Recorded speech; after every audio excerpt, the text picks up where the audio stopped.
Hello, Candace-Marie Mitcham here with Berkshire Hathaway HomeServices, Silverhawk Realty, East Idaho, and you're joining me for the Lending Lounge. Today I'm joined with Brandy Knight from Highlands Residential Mortgage, and we are going to talk about what's going on with national mortgage interest rates and also tips and tricks about gifting equity. Have you ever heard of this before? Stay tuned.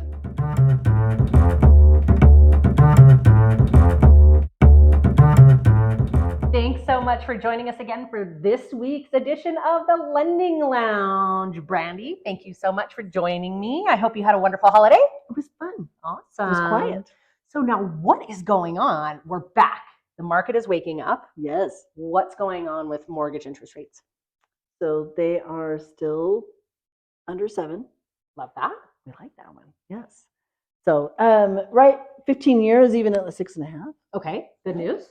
Good. So if that's a good one for you, like let's do a 15-year. All right. So, and then like regular 30-year rates, we're under 7s. Mm-hmm. Sometimes I can get as low as 6.5 on those too. Okay. All right. Just call me and talk to me about them. All right. Everybody has unique situations going on, so you need a good lender to have that conversation and see where you're going to fall in the matrix of interest rates, right? Yes. All right. Now, there is such a thing as gifting equity. There is. So we're going to talk about that. And there was some of the rules of the way it was before. Mm-hmm. Some certain things have changed and open up, would you say? Yep. All right. So tell us, Okay. what's the news? So gifting equity is when, like, say you're buying a home from your mom, maybe, and your mom's like, I'm just going to sell you the house for what I owe on it. Okay. Perfect. So then I will gift you the rest of the equity. Mom is alive and she could do that. Okay. And that was a great benefit. I've done several of those loans. And this is historically has been in place. Okay. Yes. And so historically it has been that person who is gifting the equity must be an eligible donor and be alive, right? Okay. Call me and we'll talk about what eligible donors are. Okay. That was so that if mom passed away, the estate could not gift the equity. Okay. So if the house had been in an estate, it couldn't be gifted from that estate. Okay. Yes. So that has changed. Okay. And now Fannie Mae will allow an estate to gift the equity to the potential buyer. Okay. So my grandmother's house, they bought their house for $16,000. Can't even buy a car for that anymore. God bless them. Not a good one. So, for example, if she wanted to sell me that house, say she still owed $16,000. Say grandma was a slacker, never paid anything off. Paid a dime, right? She's still living there though. But now the home is worth, I don't know, $350 when she sold it. Yeah. Right. Yeah. So grandma could gift you the difference of that. And then you can, so we can like do your loan for what grandma owes plus your costs. Yeah. And you can then have the remainder of the equity just given to you. But if grandma had passed away, then you were out in the past. But now if that happens in the middle of all of this, we can still do that. Okay. And then, so I'm gifted this house, right? And I'm just out of college, don't have a big savings account, right? That kind of thing. But I'm going to have, it's great. I don't have a down payment, right? Because I have a wonderful family.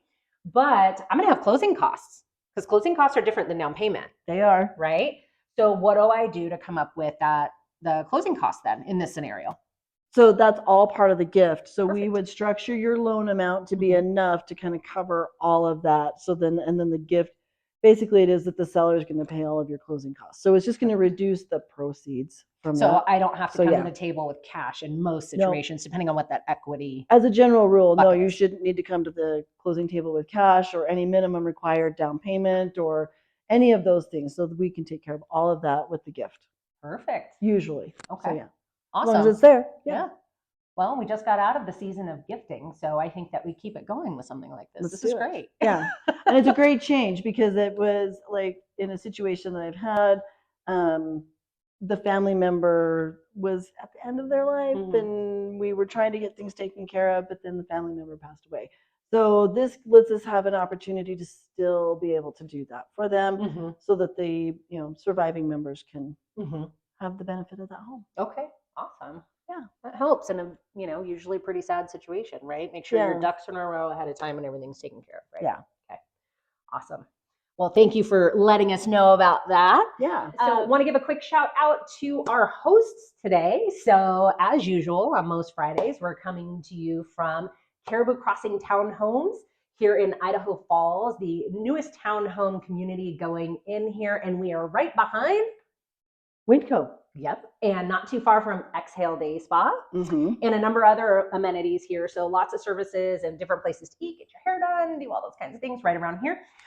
So we are going to insert a clip right after this to kind of feature the property and tell you a little bit more. So stay tuned for that. And other than that, Brandy and I will see you again next week on Friday. Thanks for watching. See you guys. Hi, thanks for checking out Caribou Crossing. We are so glad you're here. A lot of thought and effort went into Caribou Crossing and making it different from other townhome communities in the area. We'd like to tell you a little bit more about why. Caribou Crossing is based on convenience and community. Convenience because much of the home maintenance and chores are taken care of for you, and the location was chosen so you'll be at the center of everything going on in Idaho Falls. A short bike ride on the city bike path or a short walk to the grocery store during a snowstorm. And creating community is intentional too. The dog park is designed so that people can meet each other and interact, and the future park is planned to the west, and it's meant to connect you with all the neighbors surrounding us. Our vision is a thriving, lively space where everyone can spend more time doing the things that they love and less time dealing with the chores of home ownership.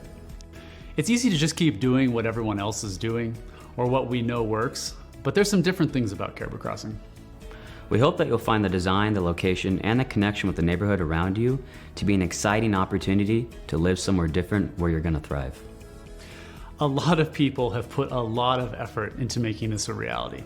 Feel free to ask any of us any questions that you may have. And thanks again for coming by to check out Caribou Crossing. We're glad you're here.